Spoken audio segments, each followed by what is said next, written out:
right, ladies and gentlemen, and everything in between, we're back for some more One Piece. Last time we watched episodes 437, 438, and 439. Today we're watching episodes 440, 441, and 442.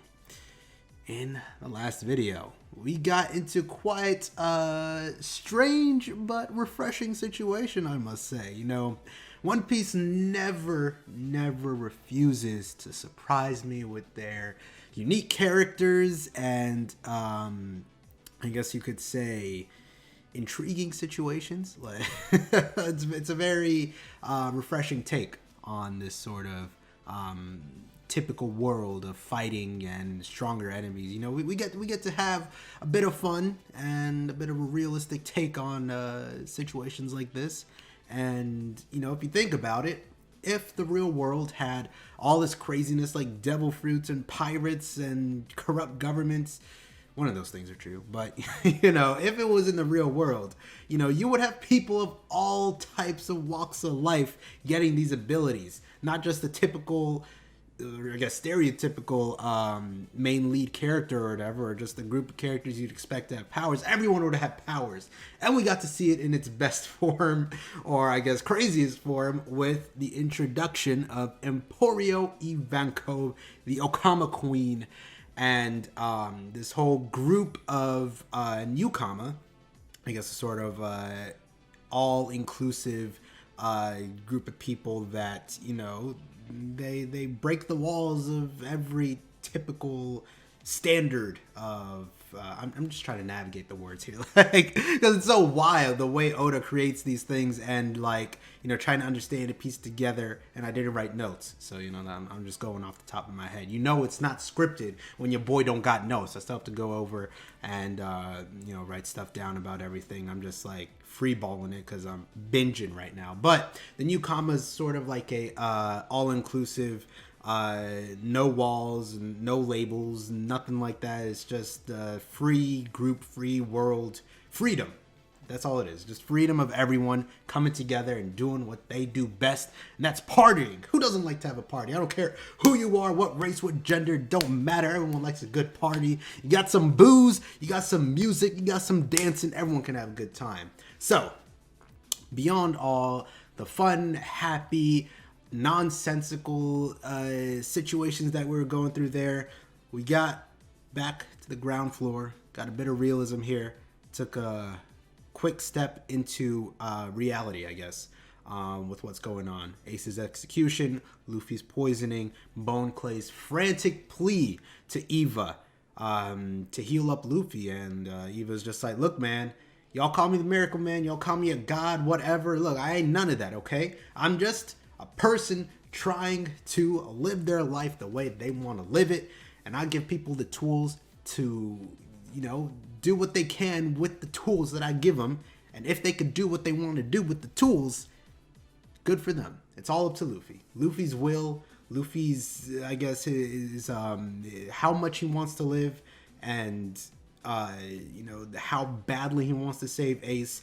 It's all up to him, all up to those standards. And if Luffy can transpire, then great. But he just gave him some hormones. He said, bro, you got a 2 or 3% chance of living.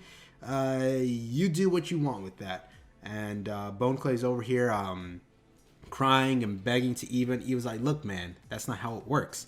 Because Eva noticed when they brought in Luffy and Bone Clay, Luffy begged for them to save Bone Clay first. Even though this man was on the verge of death. I'm pretty sure he's blind at this point.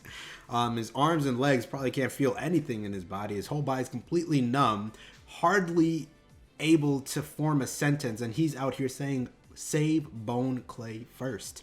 Don't worry about me. Save this man first. Because Luffy knew he was going above and beyond just to save him. And I'm pretty sure a small part of Luffy understands that it's kind of his fault. He went out of his way to fight Magellan. And it's a part of his nature to want to tackle down every obstacle that comes in his way. But the further and further we get into the Grand Line, closer we get to the New World, these guys are not just going to be able to fall down to some hard-headed, reckless behavior. We need some planning. We need some retreats. Like, we need to regroup, because we're sort of just running with the wind. Like, we're not really taking the time to stop and think about our situations. But that's a part of Luffy's character. He doesn't. The people around him think for him. And granted, he's a pretty good fighter, but not in the league that we're at now. But, you know, bringing it back, even noticed Luffy in his selfless character, like, immediately, which I really like about Eva. It shows that Eva is a pretty good, I guess, surveyor of a person's character. And clearly, for the new comma that Eva's, I guess, that's the group that Eva's trying to make, you know, having a good sense of judgment of character is important. So he was able to see that in Luffy. And yeah, he was like, look, we'll save Bone Clay. And the fact that Bone Clay doesn't have enough faith in Luffy's will to live, and I guess just his character overall, is sort of what Eva was getting at, I think. Because he did punch Bone Clay. He punched the shit out of him. He was still healing. He said, bro, chill. You got to have faith in your friend. Like, your friend cares so much about you, and the faith that you have in your friend is faltering because you're relying all on me. It's not on me, it's on your friend. Your friend over here is doing his damn best to live. It's all on him, not on me. So that's what I got from that situation. Maybe I'm overreading it. Maybe I'm underreading it. I don't know. But so far, I like Eva. I like the way he was introduced. I like the way he's sort of humbling himself. He's not like this crazy god. He's not the miracle man, so to say. But he's just a person trying to make the best of what he's got. So that's enough talking. Hopefully, we can get through these episodes without much interruption. But let's get into it here. If you would like to watch the full reaction, all links are in the description. But yeah, let's get into it here. Episode 440. Let's go. We're almost halfway to 500. You think we're afraid of you? We'll beat your ass again. We're stronger now than we were before. You've been sitting in prison this whole time. Alright, so as far as allies that were former enemies go, Crocodile was one I was kind of expecting. I mean, and then you eventually would get to level 6. And the fact that they're teasing Crocodile, he would eventually have to be released, right? Or at least, you know, we would get him on our side. I'm not sure how much he's going to be a pretty good help. I think he might be a better matchup for Magellan, right? I feel like his ability, we'll see. Maybe he can, like, absorb the moisture out of the poison, because the poison is kind of liquid, right? So he could absorb the moisture out of the poison before it hits him, or he's also Logia. Maybe the poison doesn't affect him. I'm not sure, but anything we can get to, you know, make our way through Magellan, because he's the biggest threat right now. Ace has been handed off. He's on his way to Marineford. And other than that, it seems as though this whole conflict with Whitebeard and everything, Luffy, and he's finally made the choice to go through with it and, I guess, place himself in the battle, right? He's like, I'm going to Navy headquarters and I'm putting my 2 cents on with these big leagues, man. I'm gonna show him what my name is. I'm gonna tell him. I'm not gonna tell him. I'm gonna show him. Show him what the name Monkey D. Luffy means. Oh my god. I think Dragon is gonna come up in there and tell me that's his son. Come on, that's his son. He's gonna help out.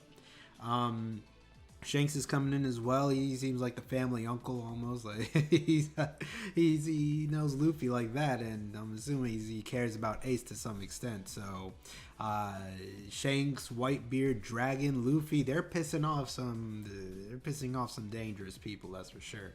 But that wraps it up for this video, ladies and gentlemen. Hopefully you enjoyed these episodes just as much as I did, and I hope to see you all in the next one. Peace.